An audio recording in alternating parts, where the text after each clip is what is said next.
things went from bad to worse for House Intelligence Committee Chairman Devin Nunes, Republican California, on Thursday.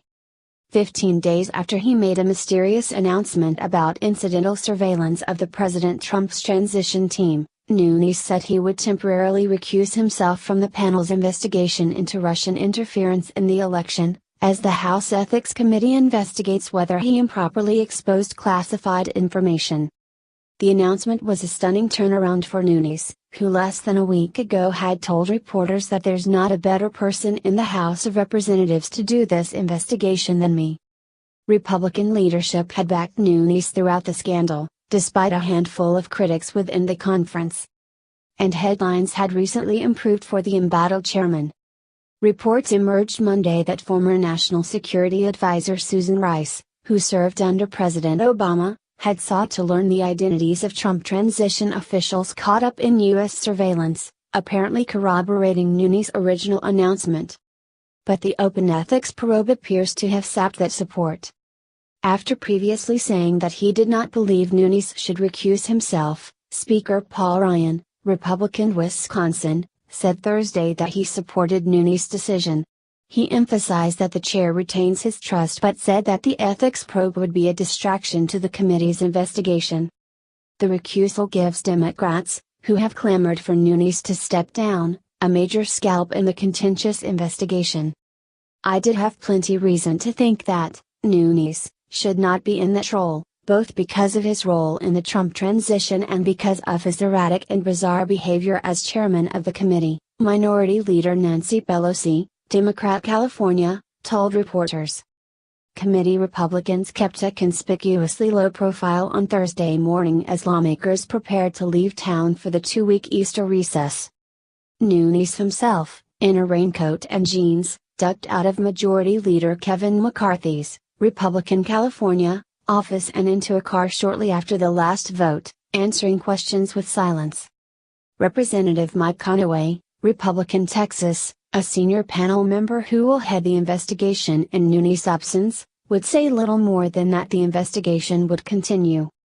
A fatigued-looking, unshaven Trey Gowdy, RSC, who along with Representative Tom Rooney, Republican Florida, will assist Conaway, declined to answer questions from reporters who cornered him in an elevator after the announcement. "Y'all have a nice weekend," he said, leaning back on a railing as the doors closed. Nunes and his allies have characterized the ethics probe as a political hit job. The Democrats should be ashamed of themselves for attacking such a man, and unfortunately, it looks like their shame index has been blurred beyond recognition at this point, said Representative Trent Franks, Republican Arizona. Nunes said in a statement announcing the recusal that multiple left-wing activist groups had filed complaints against him to the Office of Congressional Ethics, OCE. He called the allegations entirely false and politically motivated. The Ethics Committee made its own formal announcement just minutes after Nunes announced his recusal.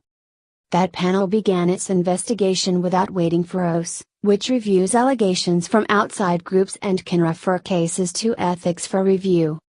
Since he stepped up to the microphone 2 weeks ago, Nunes has been at the eye of a steadily intensifying storm.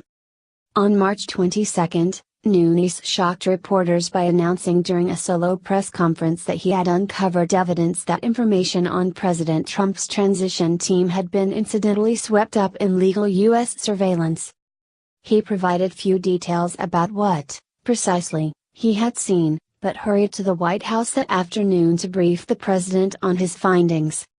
Later, he said that he was concerned that officials had inappropriately sought to learn the names of Trump transition team members, names that are normally masked to protect the privacy of U.S. persons caught up in foreign surveillance.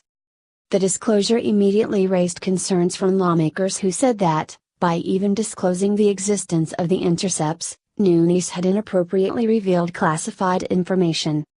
Nunes has said it appears that the intercepts were collected under the Foreign Intelligence Surveillance Act, FISA, but FISA materials are considered classified until explicitly declassified by the agency that made the original designation.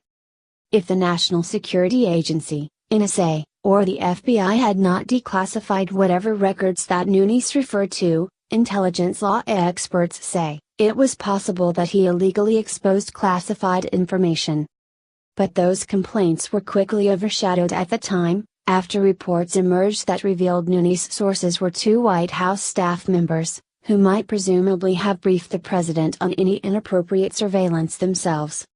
Democrats clamored for Nunes' recusal, arguing that he had acted under pressure from the White House to substantiate the president's apocryphal claim that former President Barack Obama wiretapped him. The uproar effectively halted the committee's work for a week and raised questions about the survival of the probe. But for a few days, at least, it appeared Nunes might have quelled the storm. He met with Ranking Member Adam Schiff, Democrat California, to hammer out a preliminary witness list for the probe, and the committee resumed their normal meetings. That brief calm exploded on Thursday morning with Nunes' announcement. Democrats say they learned about the recusal from news alerts, not in a normal committee meeting that morning that had ended only moments before. Nunes retains his gavel, and Democrats on Thursday struck a conciliatory note. Schiff expressed his appreciation for the chair's recusal and said he looked forward to working with him on other issues. Many had kind words for Conaway, including some of Nunes' fiercest critics. Representative Eric Swalwell, Democrat California, told reporters he had confidence in Conaway, while Schiff said he looked forward to working with him. "I think it will allow us to have a fresh start moving forward," Schiff said.